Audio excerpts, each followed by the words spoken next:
керек та средний адамдыкінен, средний класста мен ең төменгіні айтайын, мен зарплатам бар ғой, шыны керек та. Я ана зарплатам бар ғой, төмен мен бар ғой, 70 мың теңге. Жарайды, 70 мың теңге шешіле береді ғой, иншалла. Бірақ осы қазақтың жалпы несіне бағытталайықшы, қазақ халқының. Мен айтқым келетіні, менің ойымша, сіздер сетіп тұр ма? Айта бер. Я, айта бер. Менің ойымша, жалпы ол жақтан, менің ойымша енді ол жақтан да Россиямен болашағын байланыстырғысы келмейтін азаматтар келетін сияқты Қазақстанға. Шын мәнінде келгенде. Кешегі анау. Жоқ, Ескендір, жоқ, сен мүлдем басқа нәрсені айтып кеттің де. Нарда былай айтайық әңгімеңді. Қазір мысалға ең тиімді қандай амал істеуге болады?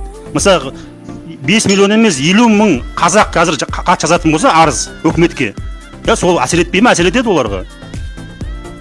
Түсінесіздер ме? Ол көтеріледі бағандай мәжілісте отырады, айтылады ол. Январда митингте болдыңыз ба?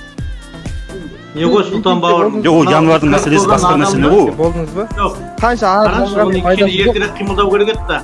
Қазір кіріп қойған адамды қайтадан қуып шықпайды ғой. Қазірдің өзінде енді білмеймін, 1 миллион дейді, 1,5 миллион дейді кірген. Никогда Қазақстанда арыз жазып, петиция жазып бір нәтижеге жетуге мүмкін емес ол. Тарихта болмаған нәрсе ғой, достар. Бір ақиқатты ұғыну керек та. Кім? Ескендір бауырым. Ол былай айтады да, сен қазір кішкентай шығынмен шешетін нәрсені сен үлкен қылып жіберетін болсаң, ертең үлкен шығынға түсіп кетесің. Сен қазір көшеге шығуға шақырып отырсың ба мысалға? Көрдің аяқ жағы не болғанын, дұрыс па? Ең дұрыс шешімі қазір олар келген кезде мына полицейскийлар немен бәрі ақшамен шешпеу керек та, түсінесіздер ма? Олар сөйтіп ойлайтын болады, сосын Қазақстанда ақшаң болса болды екен, кез келген нәрсені істей берем деп ше. Жоқ, сен басқа әңгіме айтып отырсың. Жоқ, олар келеді. Ескендір, бауырым. Олар келеді, бар жерге ақша береді. Жоқ, олар келеді, олар қында 90 күн жүре алады заң бойынша. 90 күн оларға ешкім тиісе алмайды. 90 күн жаңа гостевой визамен жүре алады олар заң бойынша. 90 күн деген олар жаңа жылға дейін осыны беймарал жүре береді ғой. Түсінесіз ба? Ол заң бойынша дұрыс жолады. Сондай заңы бар, тәртібі бар.